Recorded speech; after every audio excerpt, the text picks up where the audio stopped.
Hey YouTube, what's up? I'm coming at you with a little bit of an update here. I finally got that rough country lift and new tires on it, and I just want to let you guys see how it's looking. Uh, I ended up going with a 2-inch rough country leveling kit for my '08 Trailblazer.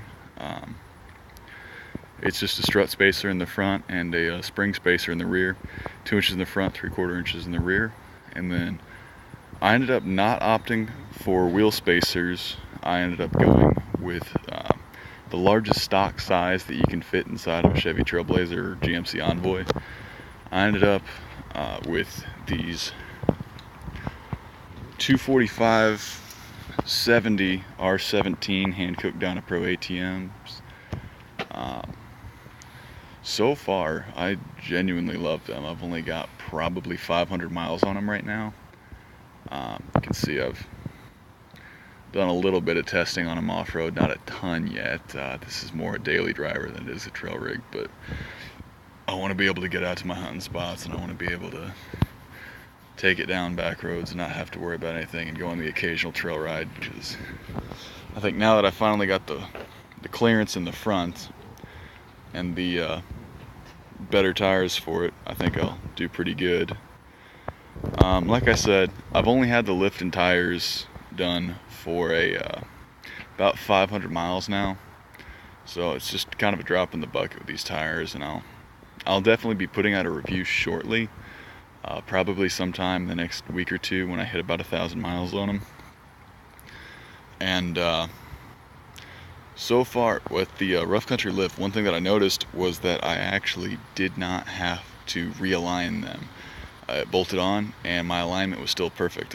Your mileage may vary, but that was a really convenient, about $120 I saved, because the shop that I got it done at told me about how much their alignments run after I already paid them to do the service. But yeah, let me know how you think. It definitely sits higher, and I think this is the way that these vehicles should have looked coming out of the factory. I don't know about you, but I think having that level look just really adds to it. Just for reference, since there's not really a reference point here, currently the way that this sits now, the front end is almost completely level with a stock Chevy Tahoe, so the hood is almost the same height. Obviously the roof is a little bit lower because it's a shorter roof, but yeah. The one other thing that I had done while I got these new tires and the lift kit installed, let's see, I don't know if I can actually see it very well. Oh yeah, that's a perfect view. I ended up going with the Bilstein 5100 Chevy Trailblazer shocks. They're adjustable up to 2.5 inches in the front, or 2 1/4, I'm not sure, I don't remember exactly, and up to 1 inch in the rear, which made these pretty much perfect for the rough country lift that I got. So I had them come in, and that way, I know that a lot of places on the forums have said that they were able to fit the normal Bilstein, like stock strut and shock HDs, but I really didn't feel like risking it. Especially when I had the means to, and I actually got a really good deal on these. I ended up only spending about $100 a piece on these due to price matching that BilsteinLifts.com does. And so far, that has been the biggest improvement that I've noticed, is these Bilstein shocks. Everything rides a lot smoother and it's tighter. Like, I was used to, with the stock shocks and struts, kind of sagging into a corner and kind of bouncing a little bit on that. With these, you go down and you come back up, and there's nothing past that. You hit a bump, you go down, and you come back up, and it's smooth straight on again. Which, in some ways, does actually tighten up the suspension a little bit, but more like a performance vehicle, if you can get that out of an SUV, if you know what I'm talking about. Just a little bit of an initial impression with these tires.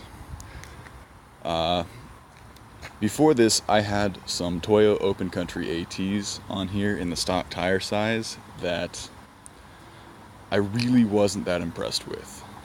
They had probably 65, minimum 50% tread life on them, but they had obviously been on the truck for a pretty long time. They were really dry rotted, and that was the main reason that I got bigger tires, or new tires I should say, is because they were really dry rotted and had pretty poor just wet pavement driving, and I really wanted something that had better wet pavement and snow and ice ratings for the winter to come.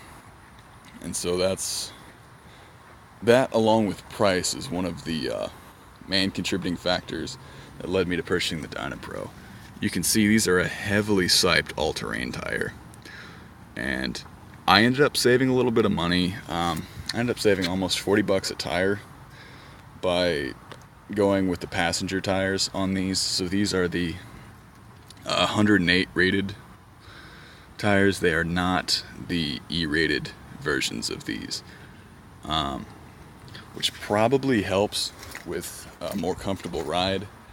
And to be completely honest, the amount that I was planning on towing with this was pretty negligible, and with the weight of the vehicle, the weight of myself, everything like that, I can still safely tow approximately 4,000 pounds, which is only about 1,200 under the stock towing capacity, or maximum towing capacity stock.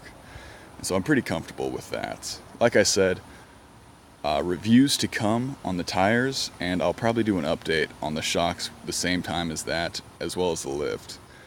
But initial impressions for the tires to come, probably in the next week or two, and I'll keep you guys updated as the thing goes. So this is probably the last big thing that I'm going to get done in a shop. The rest of the updates that I'll be doing to this will most likely be done right here in the driveway, and I'll keep you guys posted with all of that. But until then, like, subscribe, do what you got to do. If you want to see the videos when they come out, because they will be infrequent, click that notification bell. And as always, I'll see y'all in the next one.